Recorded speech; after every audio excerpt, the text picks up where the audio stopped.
I'm glad to have you back. Thank you. Thank you guys so much for the prayers and the well wishes. I really appreciate it. You're welcome. Hope you're glad you're feeling better. Thank you. Yes. Okay, you guys. So I am recording the meeting. So just in case anyone comes in late or cannot make it, but I do just want to say thank you to those of you who did come on time and logged in on time. I'm going to do a raffle for a prize next week for those of you who did show up today. So all of your names will be entered into a raffle. Send this. I don't know how you send that. Okay. Hi everyone. Good to see. How you send this? All right. I guess this didn't work. I don't know. It's all right. Hello. What happened? I don't know. Okay, you guys. So I want to first start by saying it's going to be a little short today. Because yes, I can, talk a little bit, but it is a little bit painful. So I will save room for questions at the end, but what I'll do is if you can put whatever questions you have in the chat, I can send an email answering them afterwards. And I think that would be the best course of action. Thank you guys again for being patient with me these last couple of days. And thank you guys for still getting your workout done and staying on top of it. So I really appreciate your guys' support. I appreciate your guys' dedication to the program. We do have a guest speaker for our check-in today. Her name is Miss Dorina. She actually sits on the Bellinicio board. So we're really glad to have her. She's going to talk to you guys today about some budgeting tips. She's great at it. I can't wait to also learn from her. And I really hope you guys can all take something away. So I'm going to go ahead and I'm going to highlight her and spotlight her. And Dorina, you can go ahead and take over from here. All right. Good evening, everybody. Thank you for having me. My name is Dorina, and I'm an accountant, and I'm a nerd, and I love budgets and numbers. And yeah, I really like money. I don't have a lot of that, but I'm working on it. And budgets are a great way to start. Just so you know, I do have a degree in accounting. I learned a long time ago that that was as hard as I wanted numbers to get. Add, subtract, multiply, divide to just 2 decimal places. Not a whole lot of percentages, no letters mixed in with the numbers to have to calculate formulas, just keeping it simple and working with cash. I'm also a Dave Ramsey financial coach master trainer. I went through that class as part of my continuing professional education. All that to say, it's just not nearly as hard as everybody makes it out to be.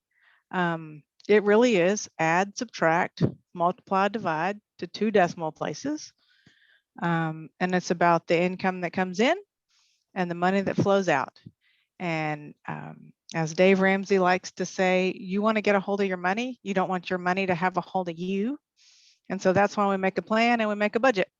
And a budget is simply adding up all of your income, all the money that flows in, whether it's your paycheck, child support, tax refund, found change on a run. Maybe you found a $20 bill.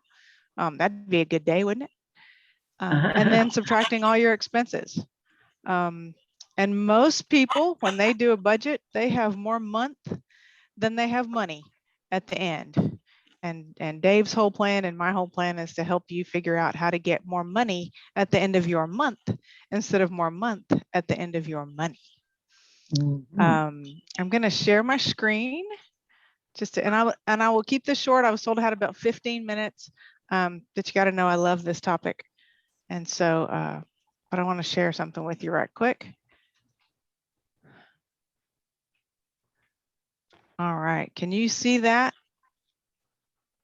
What are we looking? Oh, yes.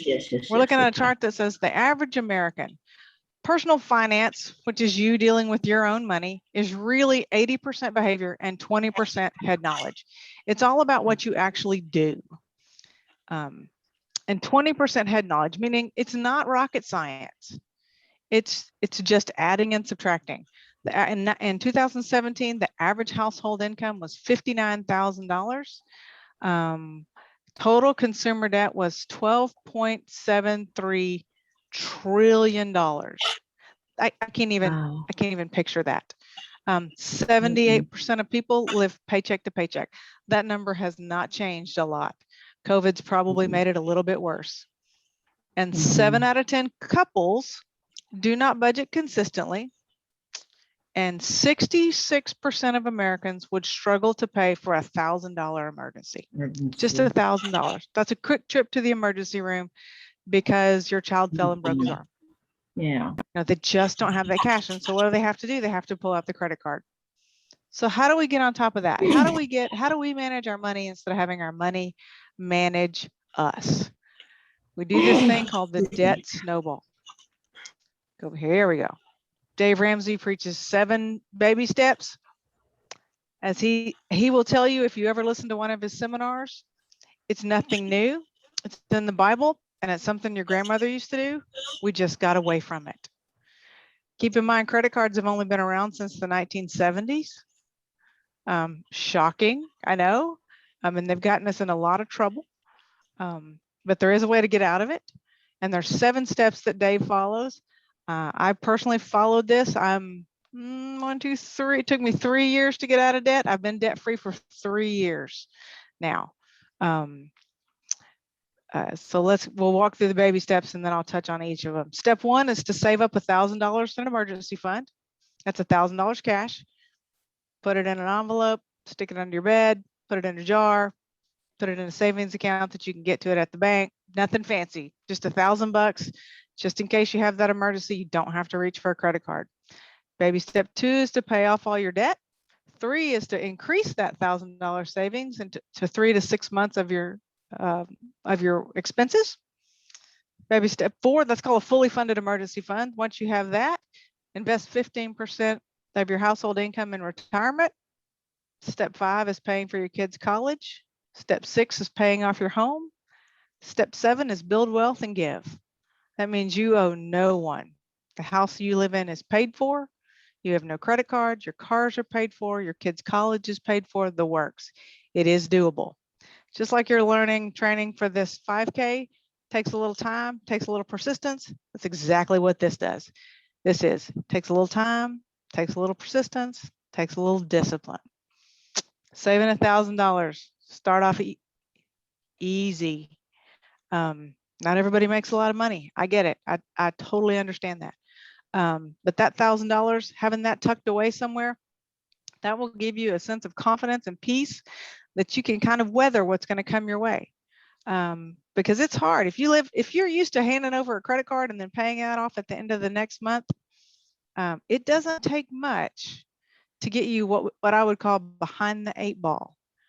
You've paid for this month's expenses with the credit card, which you owe next month. So now you don't have the cash to pay for this month's expenses. So you have to put those on the credit card and then pay the credit card bill. And you can just see how that's going to go on and on and on. So save $1,000. Gather up all your debts, everything that you owe everybody. Make a list. List them smallest to largest.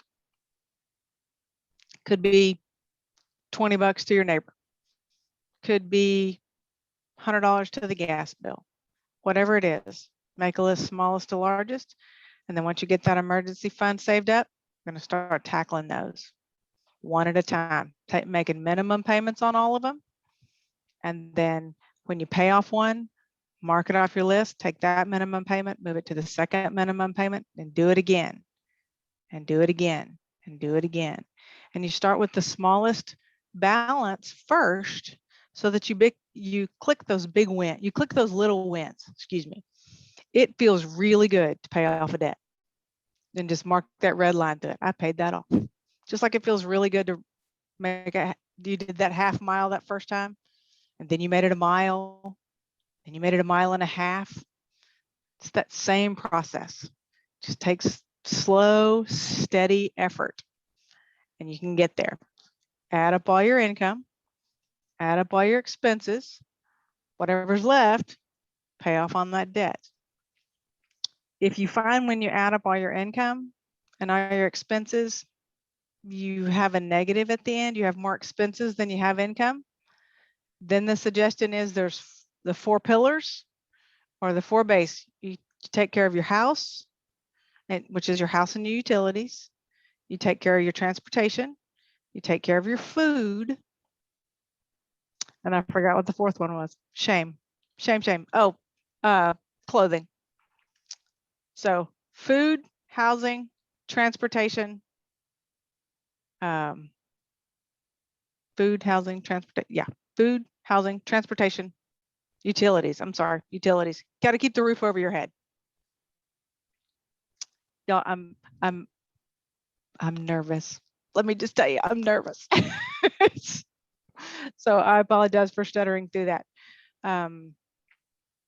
You want to keep your roof over your head. You want to keep the utilities on. You want to keep everybody in that household fed, and you got to be able to get to work.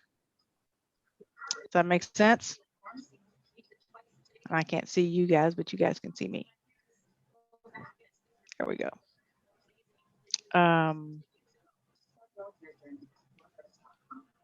So add up all your income, add up all your expenses, and be honest about your expenses. Really look at what you spent your stuff on. Don't guess. Take the time to sit down at the kitchen table, or in my case, the living room floor, lay out all your bills. If you're married, this is really important to do this with a spouse. You guys are in this together. If you're not married, it's you. I happen to be single, so it was me against my mind. But I want that. But I want that. Like, yes, but there's something else I want better. There's something else I wanted more, and I wanted to get out of debt more. I wanted to get to the day that that paycheck coming in to my bank account, I didn't have to give it to anybody else. Imagine that. Just sit back for a second and think about your paycheck comes into your bank account and you don't have anybody else that you owe other than, you got your rent and you got to pay HEB or Randall's groceries, but you don't have any debt. You don't have a car payment going out. You don't have a credit card payment going out. There's no hospital bill that you have to pay. That whole paycheck belongs to you. That's where you're trying to get.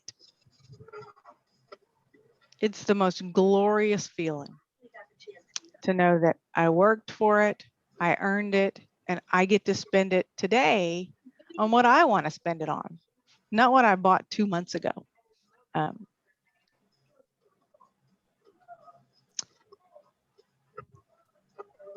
It's not easy. People are going to think you're really weird when you say, when you decide I'm not going to use my credit cards anymore and I'm going to pay cash for stuff. And I remember Ms. Teresa asked me to talk about one thing. So when you're setting up a budget, you've added up all of your income and you've added up all of your expenses and you've listed them. You've listed your expenses. Your household, your food, your utilities, and your transportation are going to be paid first, then your credit cards. And Dave does what we call an envelope system. Once you figure out how much everything costs, he advises that you go get cash out of the bank and you put them in envelopes. So let's say you budgeted $200 this paycheck for groceries. You're going to get an old-fashioned envelope. Could look like this, nothing fancy. Write groceries on it, put that $200 in there. And then when you go to the grocery store, you carry that envelope with you and you pay that cashier in cash. And then when that envelope is empty, well, you've gone through your budget for the month. You might have an envelope for groceries. You might have an envelope for clothes. You might have an envelope for gas money. You might have an envelope for lunches out. What else might you have? You might have an envelope for kids' clothes. and you budget, you figure out what you're going to spend each month on those, and you put the cash in those envelopes. And then when that cash is gone, you're done. And everybody says, but that's so restrictive. Gosh, I will never have any fun because I have all these budgets. I have all these envelopes with this money in them and I can't ever go over. Well, that's actually not, it doesn't really work that way. And I can speak from experience. I have my grocery envelope and I spend, let's say $300 a month on that. But I have a new puppy and his name is Jake, and Jake has his own envelope. Well, now I have $100 in Jake's envelope. So I can spend my grocery money, but I didn't go over and I still have Jake money. Or I have $50 in gas money. It's still in that envelope. So I don't really feel restricted because, oh, yep, I spent $50 out of to put money in my car, but I still got that $100 over here for the puppy. And obviously you got to keep groceries, right? Still have the grocery money. So there's some freedom in knowing I didn't spend all my grocery money on the dog or the Jeep or the clothes because they're in the envelope. The money's already tucked away in the envelope. So the budget is add up all your income, subtract your expenses, extra goes to debt. First you save up for $1,000 for an emergency fund. And an emergency is an emergency. An emergency is not, oh, I need a latte. An emergency is, well, my example of emergency is if there's blood. I would consider that an emergency. Pay off all your debt after listing them smallest to largest. Save up a fully funded emergency fund. Save for retirement, save for your kids' college, pay off your house, live and give. Build wealth and give.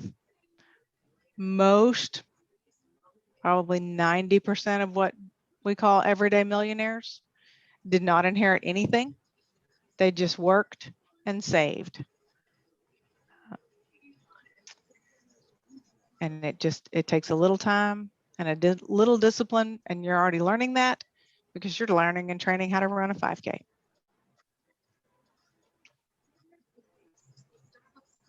All right, let me turn off screen share so that I can see you guys.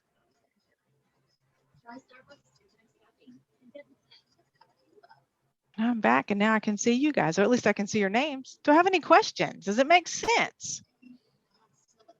It's really add, subtract, multiply, divide to 2 decimal places. Doesn't have to do with big investments. Doesn't take a lot of money.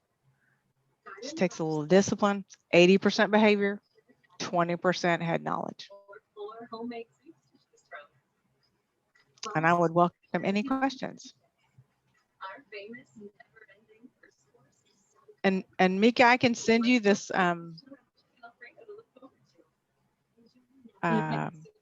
visual. Thank you. Whatever I'm thinking of, this visual, so that you can share it with everybody. That would be great. We have a program website. So for those who didn't come, or just as a refresher, I could go ahead and put it on that website. Happy to send that.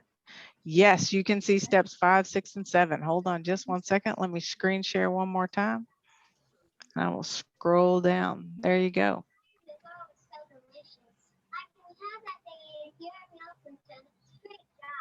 One of the popular questions we get is, why are we saving for our retirement before we save for your children's college? Because you can't borrow for your retirement. And you don't always have to pay for your kids' college. They could do it the old-fashioned way and work for it, get scholarships. But you got to take care of yourself first.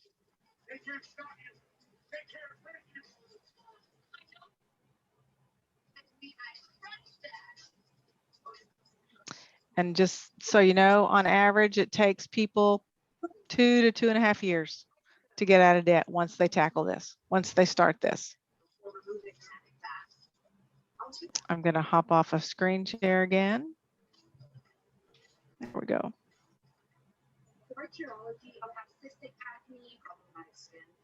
See if I have any. All right. Questions, comments? When you save 15% of your household income, is that monthly? You want to Yes. contribute to your IRA or Roth? Yes. Yes. Mhm. And you're right. Right now it maxes out at about 6,000. I think that's Myra. You can have more than one Roth IRA. And there is an order or there is a suggested order for saving for retirement. It usually starts with your employer's program because you have better options there, particularly if they have a match. One of the things that Dave Ramsey does recommend is while you're trying to get out of debt, you stop putting into your retirement. It will motivate you because you've quit funding your retirement. But if you take all that money and you get out of debt, then you can start putting it back into your retirement. I see.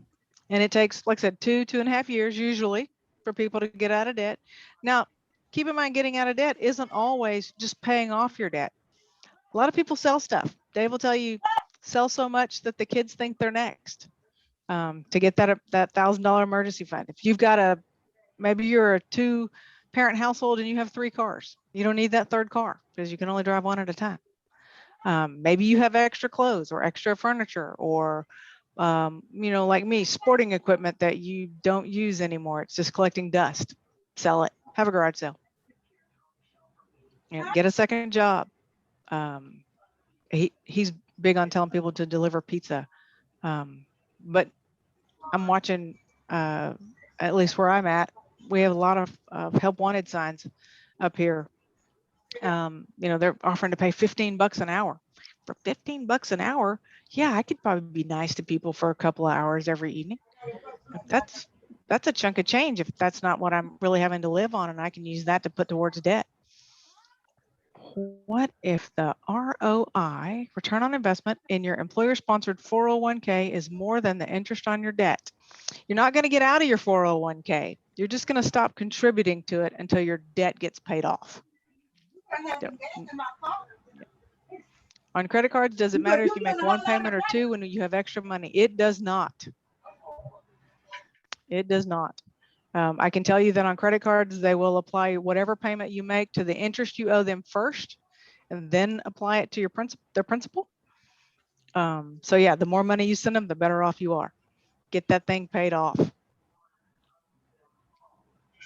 And once you get it paid off, you cut it up and you contact the credit card company and you tell them you want to close it. Need to tell them you want to close it. They're going to try to talk you out of it. When I called my credit card companies, they were super nice. I was super nice. Can I ask why you're closing it? Dave Ramsey. They're like, oh, okay. Okay. Is that a percentage based on gross or net income? That is based on gross income. And keep in mind too, when you're contributing 15% to your 401k, you have no debt. You're paying 0 debt. So you have all that extra money left. Yes.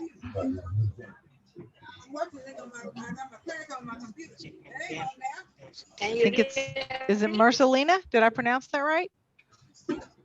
No. Do you have a question?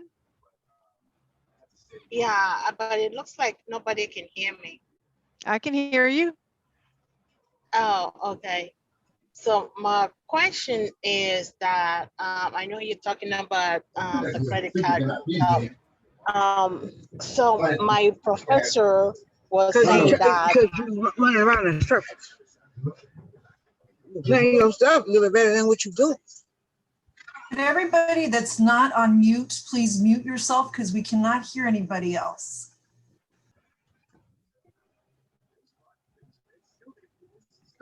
Ladies, are you guys having a hard time hearing? Because I can hear Dorina. Is there anybody else having a hard time? I'm not having a hard time hearing. We keep hearing other people who haven't muted because we're listening to their conversations. Gotcha. Okay.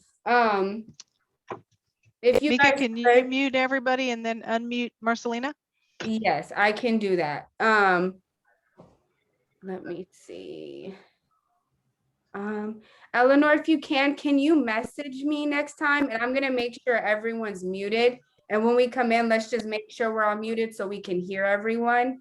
Marcelina, I'm gonna go ahead and unmute you, okay?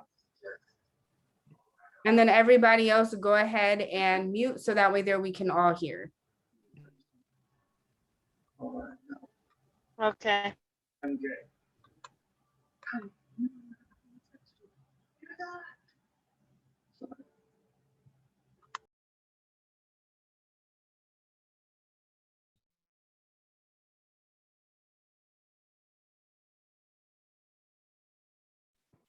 Now I'm Okay, muted. Go ahead Marcelina, and ask you're your question. unmuted. Oh, sorry. You're unmuted, Marcelina, so you can go ahead and ask your question.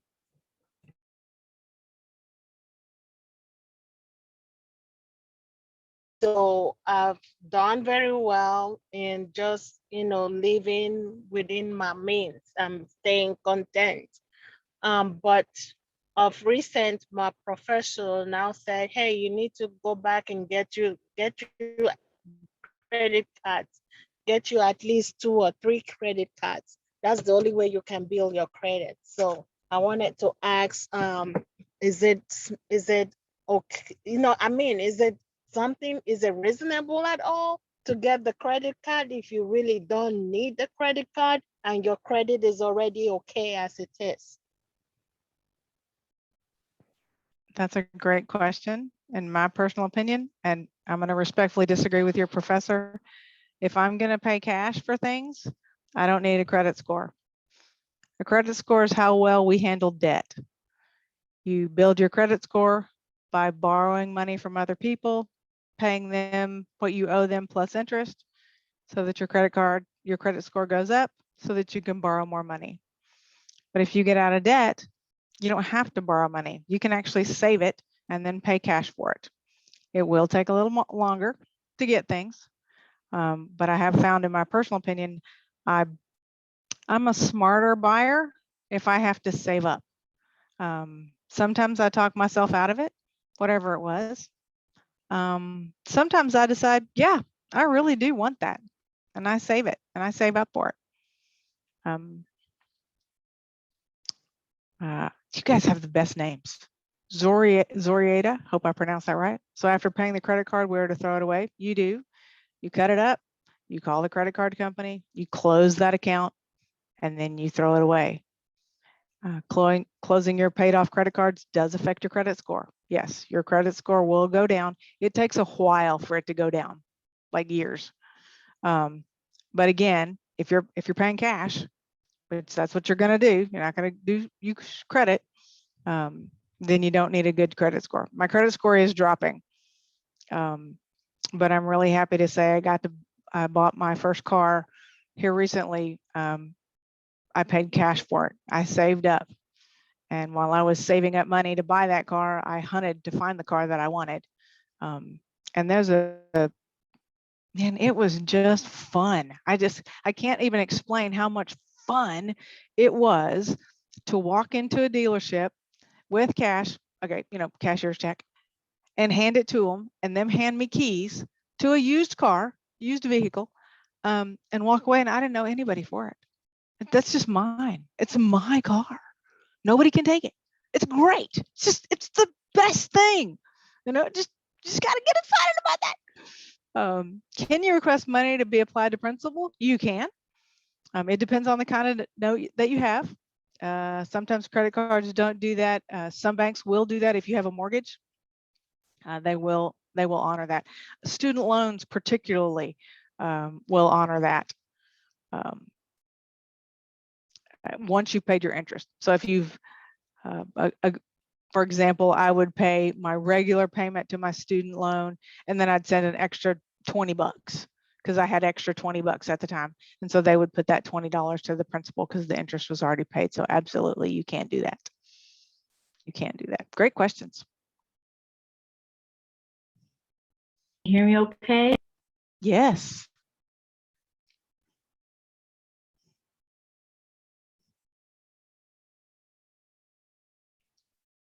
Your car, was that a separate envelope? Was my car a separate envelope? Is that what you asked? Yes, it was. Yes, it was. Mhm.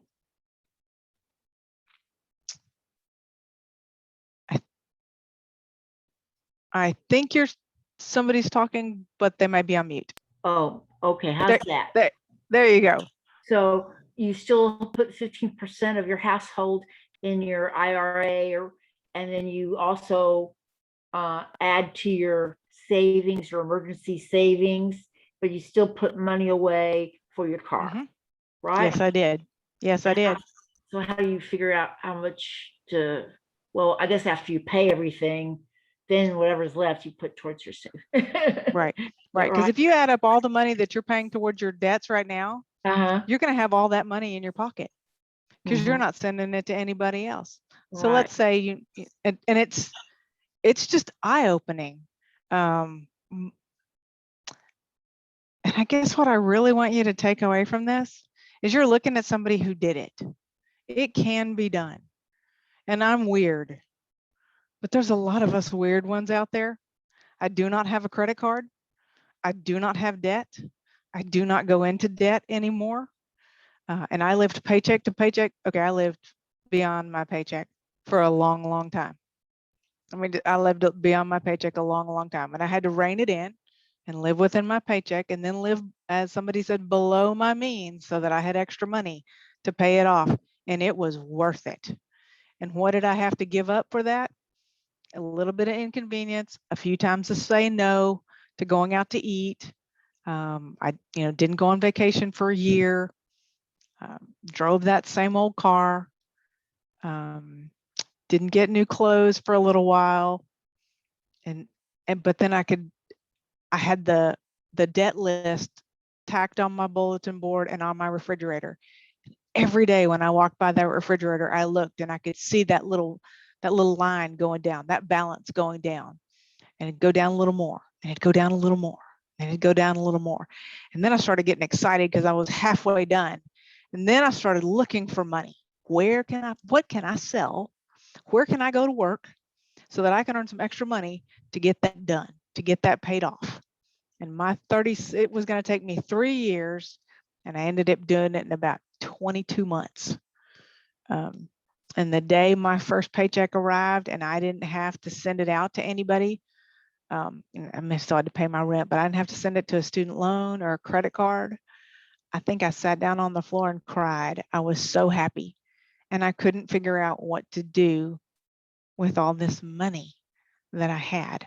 And I couldn't believe that it was my money to do with whatever I wanted. And now I get my paycheck. I do all of these baby steps. I actually rent. I don't have a home yet. Saving up for that too. And I can give generously. I always wanted to be able to write a check when somebody asked me, when I found a charity that I liked, and I wanted to be able to write a check. And I get to do that now. Or I wanted to take my family to Disney. That was always a goal. I hit 55 and hadn't been to Disney yet.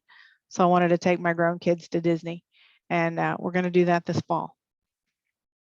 So find a really big dream that you really want to do, that you really want to pay cash for, and stick that on the fridge, stick it on the bathroom mirror, and then list your debts, smallest to largest. Stick those right there on that debt, right there on that same mirror, on that same fridge. Work together as a couple towards it. Highlight, black magic marker, draw through it when it's paid for. Just watch those debts tick off. Don't get into any more debt. And before you know it, you've made it. That paycheck shows up and it's all yours. And you can spend it however you want. Any more questions? Thanks for letting me share. Yeah, go ahead, whoever that was. That's a dream come true, right? It is a dream come true. And I may never quite make it to Everyday Millionaire, but I'm going to get really close. I'm going to get really close. Interesting that I was thinking, that I rent, but rent, I mean, you're saving up for a place of your own where you don't have to pay rent. Correct. Is that a bad thing to rent instead of owning your? No. No, I don't think so. I think it used to be. It used to have a stigma to it. I don't think that happens anymore because I look at it this way. The rent I pay, that's the end of my household expenses. I'm going to pay that rent to my landlord, then my landlord's taking care of all the maintenance and utility maintenance and repairs. When you pay your house payment, that's the start because you got to pay your house payment and then you got to pay your maintenance and then you got to pay for all that stuff. So no, I think lifelong rental now seems perfectly fine. Yep, and taxes and insurance and upgrades, exactly. And who knows, maybe I'll get a wild hair and want to move somewhere. So I like this. I'm still dancing every month. I don't have to make a car payment anymore. Absolutely.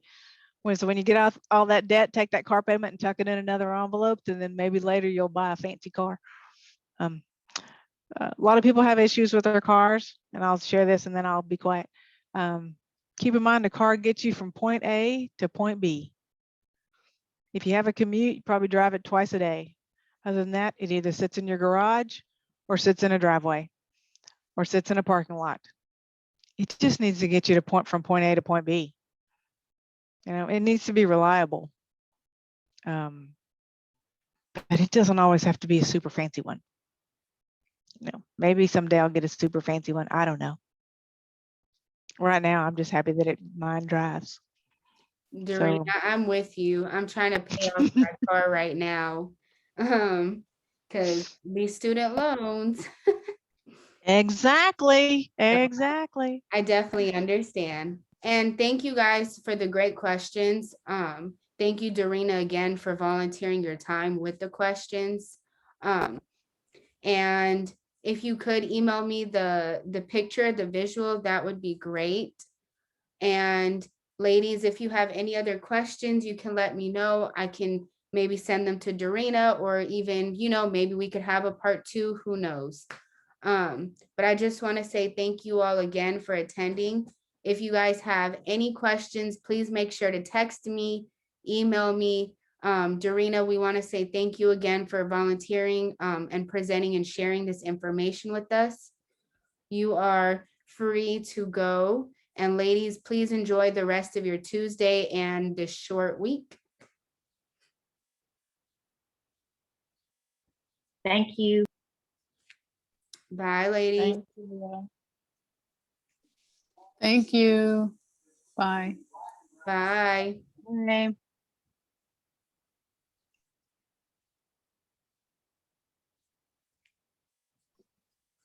Thank you. No problem. Thank you guys so much.